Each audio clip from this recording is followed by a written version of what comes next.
80% बच्चों पे रिसर्च हुआ तो उन्होंने बताया ये वो बच्चे थे जब माँ के पेट में थे तो इनके बाप ने इनकी माँ को मारा। वो जाहिल ये समझ रहा था मैं बीबी को मार रहा हूं, मगर वो अपने बच्चे पे जुल्म कर बैठा।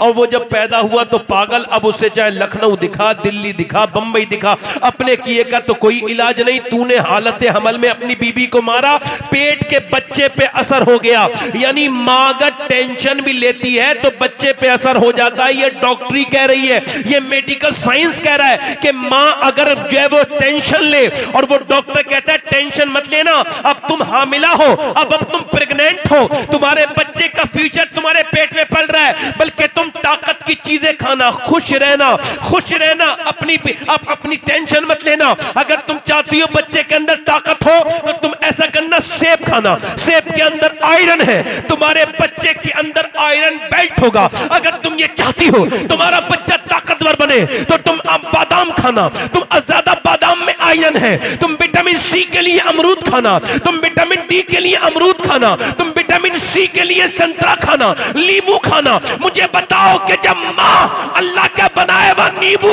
अल्लाह का बनाया हुआ सेब, संतरा, अनार, अमरूद और बादाम अगर माँ खाए तो बच्चे पे असर हो जाए, तो क्या माँ अल्लाह का कुरान पढ़ेगी तो बच्चे पे असर नहीं होगा?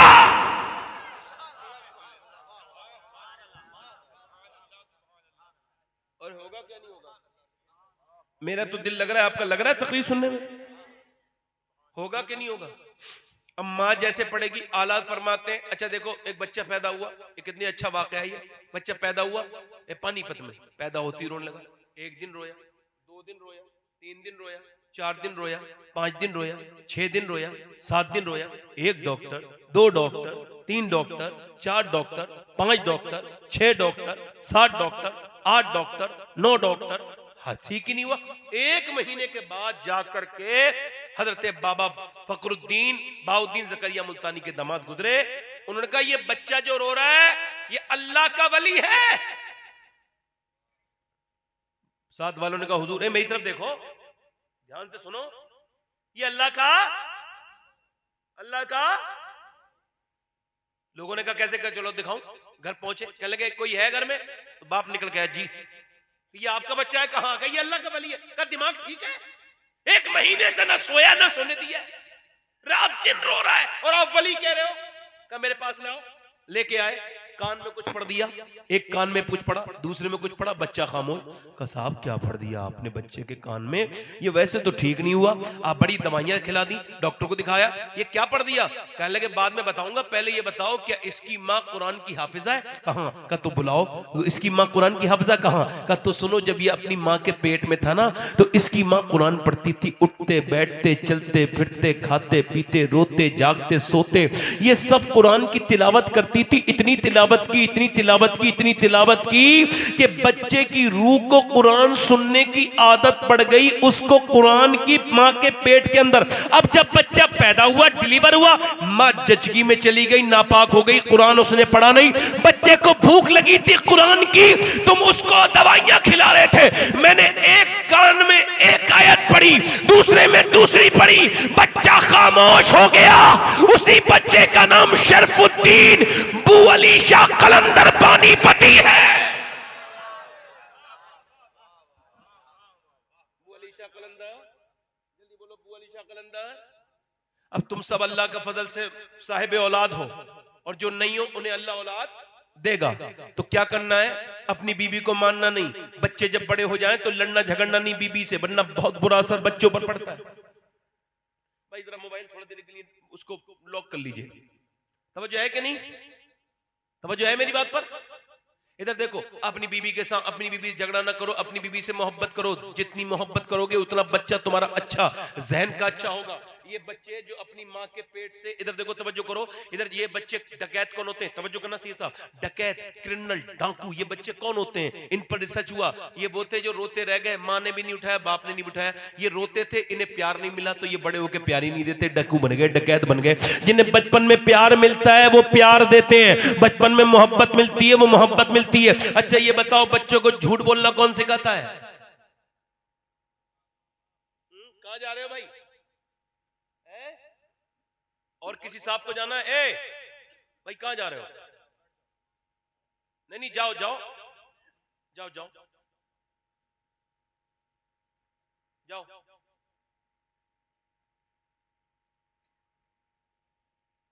जाओ और किसी साहब को जाना, जाओ। ये इतनी रात में माइक देने का यही है कि लोग थक जाते हैं, फिर कैसे सुनाऊं मैं। ठीक है, अब फिर इंशाल्लाह कभी तकरीर करेंगे। 1 घंटा मुझे होने वाला है, 5-10 मिनट और बयान कर देता हूँ, फिर इंशाल्लाह फिर कभी तकरीर होगी। अल्लाह आपको सलामत रखे, बाकरामत रखे। मैं बोझ नहीं बनना चाहता किसी के ऊपर। मैं तकरीर करूं और कोई उठ के जाए, मुझे उसकी क्या, मैं तकरीर कर नहीं पा रहा हूं?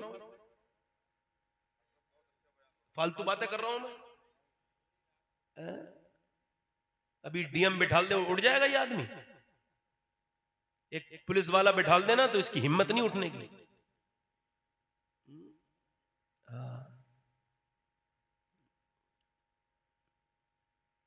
अगर मैं कह दूं 1 लाख रुपए मिलेगा, पूरी तकरीर सुन के उठना, मर जाएगा, उठेगा नहीं आदमी। तो मुझे समझा रहे हो आप? दुनिया देखी है मैंने, ऐसे तकरीर होती होती नहीं है। मैं इसी वजह से कहता हूं 11 बजे माइक दिया करो। अब सारी दुनिया को ही अगर माइक पे बुलवाओगे तो 2 दिन के जलसे रखो, 2 दिन। एक दिन इलाके के लोग, एक दिन बाहर के लोग। सुनने वाले एक ही लोग हैं और सुनाने वाले 50 हैं, तो सबकी कैसे सुन लेंगे वो?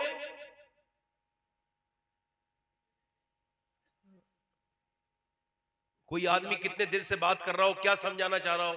वो ये समझाना चाह रहा है बच्चों को पालना कैसा है, कैसे पालना चाहिए। वो बात चल रही है साहब, तो वो एक उधर से उठा, वो एक उधर से उठ गया, और मुझे बड़ी हाजत है साहब। अरे साहब, बड़ी मसला है। हमने देखा है लोगों को, अल्लाह माफ करे, हाँ, जरा जहां लालच हो ना, वो बैठे रहते हैं, हालांकि उनको पता ही नहीं क्या बातें हो रही। आखिरत से मतलब नहीं ना। एक हदीस सुनने के लिए कितनी कितनी दूर का लोग सफर करते थे। खैर, थोड़ी दूर और बयान कर देता हूं, खत्म करता हूं। मैं भी क्या यार, बेवजह में चक्कर में पड़ गया। मैं लोगों को जबरदस्ती सुनाना चाहता हूं, अजीब मसला है यार। मैंने पहले ही कह दिया था, जैसे जाना हो चला जाए, कहा था। उस वक्त नहीं आएंगे, बीच में जाएंगे जब तकरीर कर रहा होगा बंदा, तो उठेंगे शैतान की तरफ। कोई इब्लीस उठ गया कोई, कि भाई अब क्या मतलब है भाई। एक औरत नहीं उठी है, इतनी नेक औरतें हैं, इनका मुकाबला मर्द कर लेंगे? इनकी मर्दों की औकात ही नहीं, मेरी भी औकात नहीं जो औरतों का मुकाबला कर ले। अल्लाह ने इतना सब्र दिया औरतों को, बने फिरते हैं अपने आप को बहुत बड़े। हम साहब ये हैं, मर्द हैं। खैर, मैं फालतू बात नहीं करना चाहता, अर्ज करता हूं। ये भी तो देखो कि आपके सामने जो बंदा बैठा है, ये कहां से आया है। आप अगर थके हुए हो तो इसको, आपको पता है मैं कहां से आया हूं? आपको खबर है मैं कब से नहीं सोया हूं? आपको खबर है मैं किस हाल में यहां बैठा हूं, आके तकरीर कर रहा हूं? नहीं खबर होगी आपको। और ये ना जलसे करने वालों को फिक्र होती है, इनको भी होता है कि साहब हाँ, रात जितनी हो जाए उतना अच्छा है। ये रहम नहीं करते आदमी को कि ये आदमी थका हुआ आया, लंबा सफर करके आया, इसको माइक दे दो और थकाने की क्या जरूरत है। वो थकाएंगे और ये आखिर में बोलेगा। बिल्कुल, ये किस बात की सजा नहीं है, नहीं पता किस बात की सजा है। पहले सब बोल लेंगे, बाद में ये आदमी बोलेगा। खूब से अच्छे जलसे कराओ। सुन्नियों के जलसे का क्या कहना है, जवाब नहीं। अच्छे से कोई तकरीर कर रहा हो, सुनेंगे नहीं। और फालतू वाली तकरीरें, वो आते हैं ना मौलाना लोग, इधर की सुनाते हैं, उधर की सुनाते हैं, 2 लतीफे सुना देंगे, 4 इधर की सुना देंगे, उससे बड़े खुश। वो देखेंगे 1 घंटा हो गया, वो निकल लेंगे, खत्म। तुम्हें कुछ मिला? नहीं मिला। कुछ सीखा? नहीं सीखा। और वो हंसा के और जाते हैं। बताओ, जहां से रोना चाहिए था वहां से लोग हंस रहे हैं। जहां से खौफ मिलना चाहिए था कि कुरान में अल्लाह ने आलिम को कहा ही उसे आलिम जो डरता है। इन्नमा यख्शल्लाह मिन इबादिहिल उलमा। आलिम वो है जो अल्लाह से डरे, और वही आलिम है जो अल्लाह से डरता है। पढ़े लिखे तो बहुत हैं, पढ़ा लिखा तो अशरफ अली थानवी है, उसे हम आलिम नहीं मानते। हम उस इमाम अहमद रजा को आलिम मानते हैं जो अल्लाह से डरता है।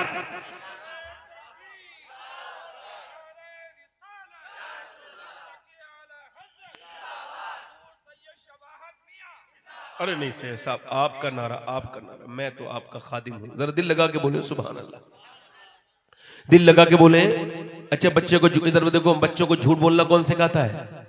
माँ बाप। जैसे बच्चे से कुछ चीज टूट गई, सुनो, टूट गई, बच्चा समझदार नहीं था। हाँ सुनो, बच्चे समझदार बच्चा अगर इतना डांट के ना रखो तो कोई नहीं सुनेगा। खबर नहीं है आपको, डांटना पड़ता है। बोलो डांटना पड़ता है कि नहीं पड़ता है? मास्टर जब तक डांटेगा नहीं सुनेगा कोई। अब मैं तो डंडल लेके बैठने का जमाना आने वाला है, ना सुने तो मारो फिर।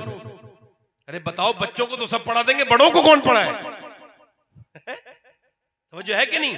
अब मेरी बात सुनो, ये बच्चे ने कुछ तोड़ दिया, अम्मी आई, अब्बा आए, और बच्चा तो बोलना, किसने तोड़ा? तो झूठ बोलना नहीं जानता, समझदार नहीं था, मैंने तोड़ा, ताड़ से मारा। फिर बच्चे ने कुछ तोड़ दिया 2-3 साल के बाद, फिर अब्बा आए, अम्मा आई, उसे चपत याद था अपना, किसने तोड़ा? कहने लगे मुझे क्या पता किसने तोड़ा। का तुम्हारे अलावा तो कोई नहीं कमरे में। का मुझे क्या पता, कोई परिंदा आया हुआ टूटी हो, मुझे नहीं पता, मैं तो उधर बैठा हूं, वो वहां टूटा है और दूर जाके बैठ गया। उसे पता था अगर सच बोलूंगा तो अम्मी मारेंगी, अब्बा भी मारेंगे। अगर उसको ये पहले कह दिया जाता, पहले बता दिया जाता, मेरे बेटे तू अगर तू सच बोला, टूट गया टूट जाने दे, बर्तन और जा जाएगा, मगर सच बोला तूने अच्छा किया। मगर सच बोलने से बच्चा पिटा तो फिर उसको क्या हुआ? झूठ बोलने की आदत किसने डाली? बोलो, माँ बाप ने डाली। सुनो, जब माँ अपने बच्चे से बचपन में कह दे बेटे चाहे हालात कुछ भी हो तुझे झूठ नहीं बोलना है, तो जब बच्चे को डाकू पकड़ते हैं, कहते तेरे पास कुछ है, बच्चा कहता है मेरे पास 40 अशरफियां हैं। जब चेक करते हैं डाकू तो कहते हैं अब्दुल कादिर जीलानी तुम झूठ क्यों नहीं बोले? कह लगे मेरी मां ने मना किया था बेटे झूठ मत बोलना। डाकू आगे बढ़ के बोला जरा तौबा तो करा दो। जब नवासे अब्दुल कादिर जीलानी की सच्चाई का आलम यह है तो फिर मदीने वाले का आलम क्या होगा?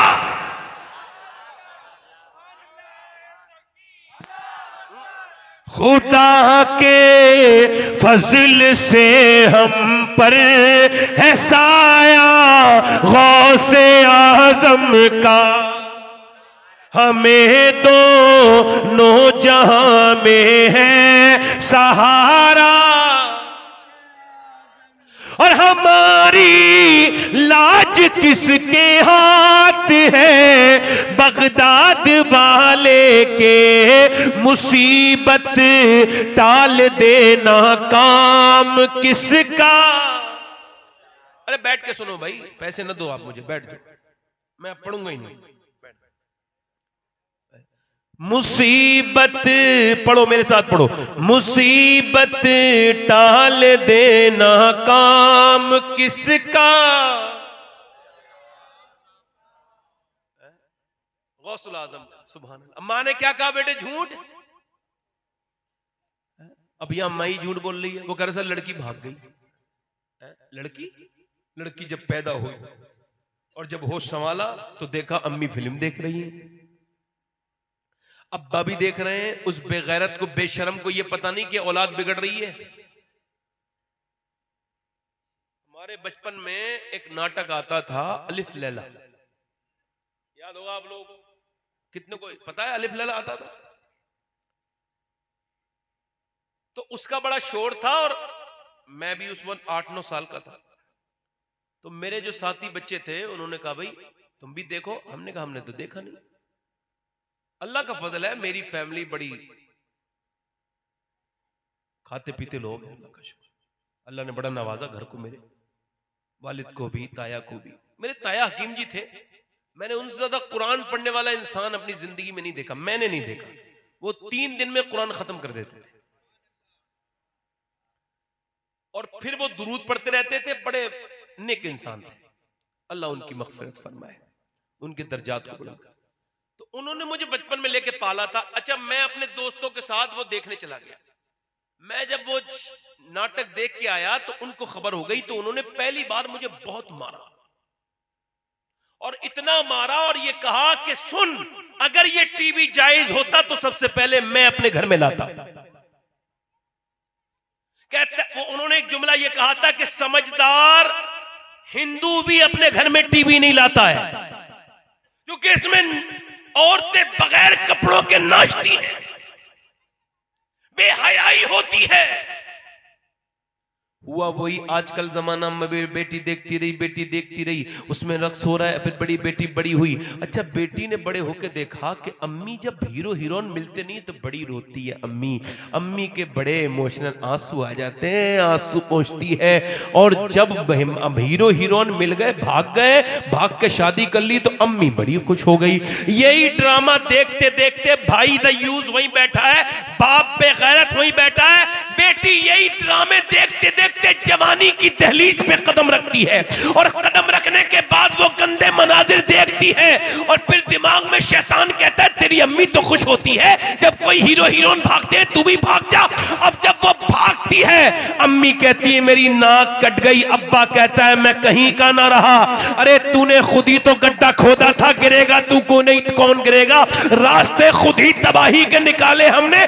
बेगैरत अब क्या रोती है, क्यों अब बेवजह में मुंह फैला रही है? सुन बेगैरत, तू जितना टीवी के सामने रोई थी ना, अगर मुसल्ला बिछा के अपनी बेटी को बराबर में खड़ा करके इतना अल्लाह के सामने रोई होती तो तेरी बेटी नाक न कटाती, सर तेरा बुलंद कर देती।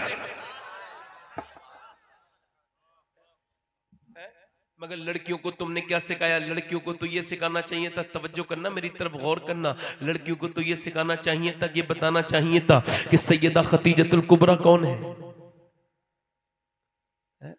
आपको पता है सैयदा खतीजा कौन है? हाथ उठा के बताओ कितनों को पता है? लो, 4-5 लोगों को पता है। ये बताओ वो हुजूर के निकाह में कितने दिनों तक जिंदा रही? बता किसी? 28 साल। कितने साल बोलो? हुजूर को कोई 10 मिनट के लिए देख ले एक नजर और ईमान पे मर जाए, वो सहाबी है। उसकी बराबरी कोई गौस कुतुब अब्दाल नहीं कर सकता। जो 10 मिनट हुजूर के साथ रह लिया वो है सहाबी। और जो 28 साल रही हो खतीजा, उसका आलम क्या हो? और खतीजतुल कुबरा कौन है? हसनैन की नानी। किसकी नानी बोलो? बोलो किसकी नानी? हसनैन की। किसकी नानी? अम्मी आयशा फरमाती हैं हुजूर जितना खतीजतुल कुबरा का जिक्र करते थे इतना किसी का इतना जिक्र इसका इतना किसी का। और आला हज़रत ने क्या कहा है? सय्यिमा, पहली मां, कहफे अमनो अमा, हक गुजारे रफाकत पे लाखों सलाम, अर्श से जिस पे तस्लीम नाजिल हुई उस सराय सलामत पे लाखों सलाम। कौन? सैयदा खतीजतुल कुबरा। मैंने इन्हें मौलाना को भी देख लिया है, मगर इन्हें मौलाना की वजह से कुछ नहीं कह रहा हूं, ऐसा नहीं है, इन्हें कुछ नहीं कह रहा हूं। इन्हें कैसे कुछ कह दूंगा? ये तो ना समझ लोगों से कहा जाता है, समझदार तो थोड़ी कहा जाता है। अब तवज्जो है कि मेरी तरफ? आपको कौन है सैयदा खतीजा? कौन? बोलो जल्दी, कौन है सैयदा खतीजतुल कुबरा? जरा जोर से बोलो। पूरी दुनिया का सुकून कहां है? मदीने में। बोलो। ताजुश शरिया का सुकून मदीने में, आला हजरत का सुकून, मुफ्ती आजम का सुकून, जल्दी बोलो, मदीने वाले के पास। किसके पास? मदीने वाले के पास। निजामुद्दीन औलिया का सुकून किसके पास? मदीने वाले के पास। मखदूम अशरफ जहांगीर समनानी का सुकून मदीने वाले के पास है। जरा गौर करो, निजामुद्दीन औलिया का सुकून पूछोगे तो मदीने वाले के पास। पूछोगे मोइनुद्दीन चिश्ती का सुकून मदीने वाले के पास। साबिर अलाउद्दीन का सुकून मदीने वाले के पास। शेख अब्दुल कादिर जिलानी का सुकून मदीने वाले के पास। अबू बकर, उमर, उस्मान और अली का सुकून मदीने वाले के पास। अर्ज की गई या रसूल अल्लाह, सबका सुकून आपके पास, आपका सुकून कहां है? फरमाया मेरा सुकून मेरी बीबी खतीजा के पास है। खतीजतुल कुबरा। अम्मी आयशा कहती है एक दिन मैंने औरत होने के नाते मुझसे गलती हो गई। हुजूर, सैयदा आयशा कहती है हम गलती नहीं मानते, हमारी मां है। कहते उन्होंने ये कहा हुजूर से, मैंने कहा हुजूर आप क्या खतीजा का जिक्र करते हो, वो तो बूढ़ी थी, यानी 40 साल की उम्र में निकाह में आई थी और 28 साल रही तो 67 साल की उम्र में इंतकाल हुआ। और जब तक वो रही हुजूर ने दूसरा निकाह नहीं किया, यानी 53 साल तक दूसरा निकाह, 28 साल 53 साल तक दूसरा निकाह, 25 में 28 डाले 53 साल तक दूसरा निकाह नहीं किया। फरमाती जब मैंने कहा ना तो हुजूर को का मैंने चेहरा ऐसा देखा जैसे वही आते वक्त बिल्कुल सुर्ख चेहरा हो गया। फिर मैं कांपने लगी, हुजूर की आंखों से आंसू निकले। फिर हुजूर रोने लगे और कहा आयशा मेरी खतीजा को मत कहना। तुम मुझे अब मानती हो जब दुनिया मेरे पीछे। खतीजा ने जब माना था जब पूरे मक्के में मुझे कोई भी नहीं मानता था, मैं मक्के में चलता था। फरमाते हैं मैं एक दिन मक्के में आया तो लोगों ने मेरे ऊपर जुल्म किया था, मैं रोता हुआ आया। खतीजा ने कहा क्यों रोते हैं मेरे सरकार? का खतीजा लोगों ने मुझ पे गालियां दी हैं, मुझ पे पत्थर मारे। कहते अंदर ले गई, मेरा हाथ पकड़ा, पकड़ने के बाद कहा मेरे सरकार आप गम न करें, चाहे खतीजा रहे न रहे, मगर एक दिन आएगा कि अल्लाह आपको बहुत इज्जतें अता फरमाएगा। मेरे महबूब आप यतीमों पर रहम करते हैं, आप मिस्कीनों पे मेहरबानी करते हैं। सब हुजूर गारे हिरा पर नमाज पढ़ते थे 7-7 दिन। गारे हिरा ने देखे हैं सजदे रसूल के, है याद पत्थरों को इबादत रसूल की। मेरे नबी गारे हिरा पर नमाजें पढ़ते थे, एतकाफ करते थे, ऊपर लेके जाती थी खाना। अच्छा मैं चढ़ा था 2017 में पहली बार, तो मुझसे बड़ी मुश्किल से चढ़ा गया। अब तो अल्लाह का शुक्र है मैं 6-7 बार चढ़ गया गारे हिरा पर। मगर जवानी में चढ़ता हूँ तो अपनी माँ खतीजा को याद करता हूँ कि वो कैसे 60 साल की उम्र में ऊपर खाना लेके कैसे जाती होंगी, कैसे लाके जाती होंगी, खाना कैसे लाके लेके जाती होंगी। पहले 4 किलोमीटर पैदल, फिर 2.5 किलोमीटर पहाड़ी के ऊपर खाना लेके जाती थी। एक दिन खाना लेके गई तो अल्लाह ने जिब्राइल को भेजा, दस्तरखान बिछा। हजरत अबू हुरैरा कहते हैं मेरे नबी ने फरमाया जिब्राइल आए और हुजूर से अर्ज की या रसूल अल्लाह, ये जो खतीजा आपके लिए खाना लाई है ना, इसे अल्लाह ने सलाम कहा है। कितनी बड़ी बात है। सैयदा खतीजा का विसाल होने वाला था, हुजूर को बुलाया, जाओ फातिमा अब्बा को बुला के लाओ। लेके आई, हाथ पकड़ के अब्बा अम्मी बुलाती हैं। हुजूर ने कहा खतीजा पहले मैं आता था उठ के खड़ी हो जाती थी, अब नहीं खड़ी हुई। कह लगी हुजूर बीमारी की वजह से खड़ा नहीं जाता। ऐ ज़ौफ मदद कर दरे अहमद पे गिरा दे, और दरबान कहे उठ तो मैं कहूं उठा नहीं जाता। पूछा खतीजा क्या बात है? कह लगी हुजूर मेरी मौत करीब है और मैं अपनी खिदमत मैंने जो आपकी कर सकी की। आपको पता है हुजूर की कितनी खिदमत की? सारा माल मदीने सब दे दिया हुजूर के लिए। पूरे अरब की सबसे मालदार औरत थी, मगर जब इंतकाल हो रहा था क्या कह रही थी? आप अल्लाह के रसूल हैं, मैं एक आम औरत हूं। आप कहां, मैं कहां? मैं एक आम औरत, आप अल्लाह के हबीब। तू अमीर हरम, मैं फकीर अजम, तू कुजा मन कुजा। ए महबूब आप बस मैं एक कह रही हूं मेरा इंतकाल होने वाला है, कोई कमी रह गई हो इन 28 सालों में, कोई मेरी बात बुरी लगी हो तो आप मुझे माफ कर दें। मेरे नबी ने फरमाया ना, मुझसे तुझसे मैं भी राजी हूं, मेरा रब भी राजी है खतीजा, ऐसी बात न कर। फिर हुजूर ने हाथ पकड़ा, कहा खतीजा, हुजूर एक काम और कर दीजिए, एक जोड़ी कपड़े दे दीजिए। कहा क्यों? कहा आपके कपड़े पहन के कफन में कब्र में जाना चाहती हूँ। महबूब जहां आपके कपड़े होते हैं वहां अजाब कोई नहीं आता। हुजूर ने क्या फरमाया? खतीजा तुम कपड़े की बात करती हो, तुम कहो तो अपनी खाल निकाल के दे दो। फिर कहा सैयदा खतीजा ने अर्ज की या रसूल अल्लाह, 3 बेटियों की शादी कर दी, मेरी 6 साल की फातिमा रह गई है, इसका ख्याल रखना। हुजूर ने अपनी बेटी को देखा, फिर अपनी उस बीबी को देखा जिसने पूरे अरब की मालकिन होने के बावजूद सब कुछ इस्लाम पे लुटा दिया था। सारा इस्लाम तेरा कर्जदार है खतीजा।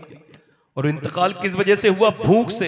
एक दिन हुजूर से कहने लगी आपकी 4 बेटियों की आवाज नहीं निकल रही मेरे महबूब। हुजूर ने फरमाया क्या हुआ? आवाज नहीं निकल रही, आज आपकी बेटियों ने 9-9 दिन से कुछ नहीं खाया है, आवाज निकलना बंद हो गई। ये मेरे हुजूर की बीबी ने जब कहा तो सरकार को किसी ने पत्ते दिए, आपको तो हुजूर ने अपनी बेटियों को पत्ते दिए, हुजूर की बेटियों ने पत्ते खाए। तुम कितने खाने खाते हो? मेरे नबी की बेटी पत्ते खा रही है, सैयदा फातिमा पत्ते खा रही हैं, सैयदा खतीजा पत्ते खा रही हैं। ये कैसा कौन सा गम है जो मेरे नबी ने नहीं देखा? मगर आज आप अपने नबी को भूल गए। सैयदा खतीजा ने कहा मेरे आका मेरी बेटी का ख्याल रखना। और वो मुशफिको मेहरबान अजीमुल मर्तबत खातून दुनिया से रुखसत हो गई और कुछ दिनों के बाद मेरे नबी काबे में नमाज पढ़ रहे थे, किसी ने ऊंट की ओजड़ी रख दी हुजूर के ऊपर और हंसने लगे, कहकहे लगाने लगे, मजाक करने लगे। किसी ने जाके कहा 7 साल की बेटी सैयदा फातिमा से आपके अब्बा के ऊपर ऊंट की ओजड़ी रख दी गई है। सैयदा फातिमा आई, ऊंट की ओजड़ी हटाई और तुम्हारे मेरे नबी की बात करता हूं, कभी मेरे नबी की गर्दन को दबाया जाता था, कभी सरकारे दो आलम के सर को फाड़ा जाता था, आज ऊपर ऊंट की ओजड़ी रख दी गई है। सैयदा की नबी की बेटी ने ऊंट की ओजड़ी हटाई और फिर पानी डालने लगी। पानी जब पानी डाला जुल्फों पे हुजूर की, तो सरकार ने ऐसे करके अपनी बेटी को देखा, बेटी ने अपने बाप को देखा, बाप की आंखों में आंसू आ गए। आज एक बेटी पानी डाल रही है 7 साल की। हुजूर ने जब आंखों में आंसू देखे हुजूर के, तो सैयदा फातिमा आगे बढ़ के आंसू पोंछती है अपने प्यारे प्यारे आंखों से, हाथों से, और फरमाती है, अर्ज करती है, अब्बा आप मत रोए। मेरी अम्मी कहती थी, देखना फातिमा, चाहे खतीजा रहे न रहे मगर तेरे बाप को अल्लाह बहुत इज्जत अता फरमाएगा। ऐसे ही दिन न रहेंगे अब्बा ये आपके ऊपर जुल्म करेंगे, ऐसे ही दिन न रहेंगे। कैसा दौर फातिमा ने देखा कि जब हुजूर ताइफ के बाजार से वापस आए, जब आपके पत्थर पूरे जिस्म आपका जो है वो जख्मी था, तो उन जख्मों पे किसी और ने मरहम नहीं लगाया, उसी बेटी फातिमा ने मरहम लगाया। वही नबी की बेटी जिसे आज औरतें भूल गई,